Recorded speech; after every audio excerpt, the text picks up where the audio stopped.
This is going to be an ongoing conversation that you're going to hear about for the rest of this year. For those who don't know, hip hop culture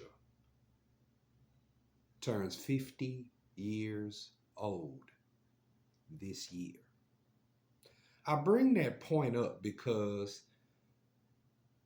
there's a lot of talk about ageism within rap music. I mean,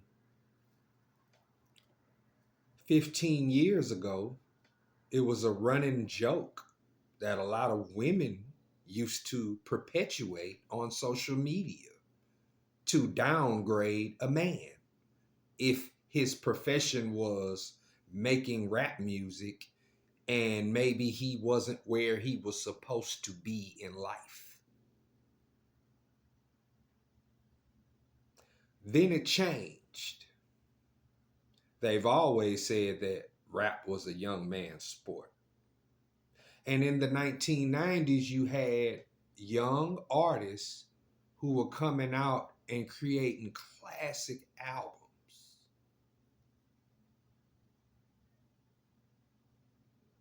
But we all know, getting closer to the 2010s, that music changed.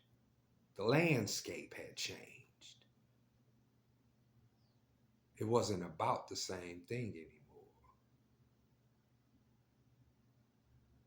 And so now you got young artists who come in the game and they just automatically disrespect the legends, the people who paved the way for them. And this has even trickled down to older people. Yeah, like you 35 and over crowd that still run around and wear skinny jeans and listen to music that your children should be listening to. But you're listening to it so that people won't think that you're old. All this ageism thing that exists, all this ageism talk that exists within hip hop and rap culture. Check this out. The best rappers are in their late 30s, 40s, and 50s. Why? Because they have the most style, the most skill, and more likely to create classic material.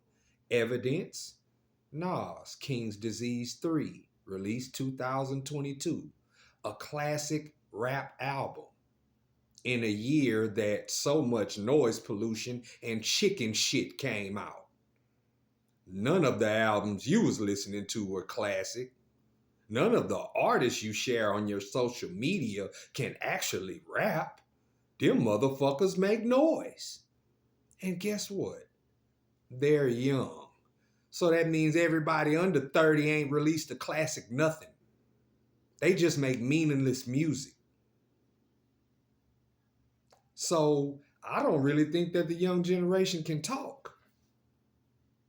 If your skill set is not up to par, if the artists you're backing and listening to don't have a classic nothing, what are we talking about? But it also shows how even the way artists are looked at has changed. A lot of people could care less if the artists have a classic album or not. A lot of people pocket watch. They love to say, oh, well, he making money. Money has nothing to do with skills. Money has nothing to do with the quality of your music. Oh, he got a nice chain on. Jewelry does not improve the quality of your music. What you drive and where you live does not improve the quality of your music.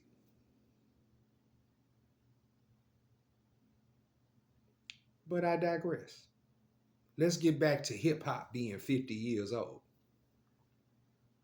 For you people who stuck on the youth and don't recognize where the culture came from.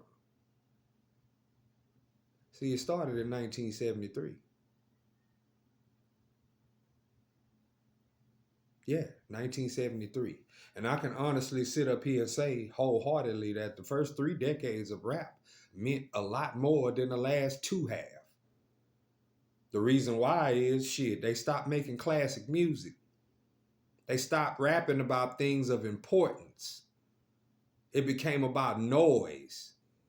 People have accepted singing and harmonizing as rap, and it's not rap. Rap stands for rhythm and poetry. R&B is rhythm and blues.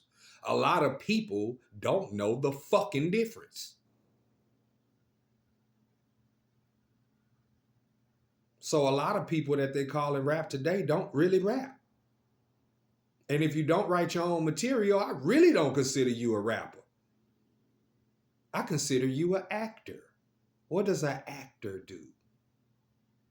An actor gets the script and memorizes it and then convey it in their own way.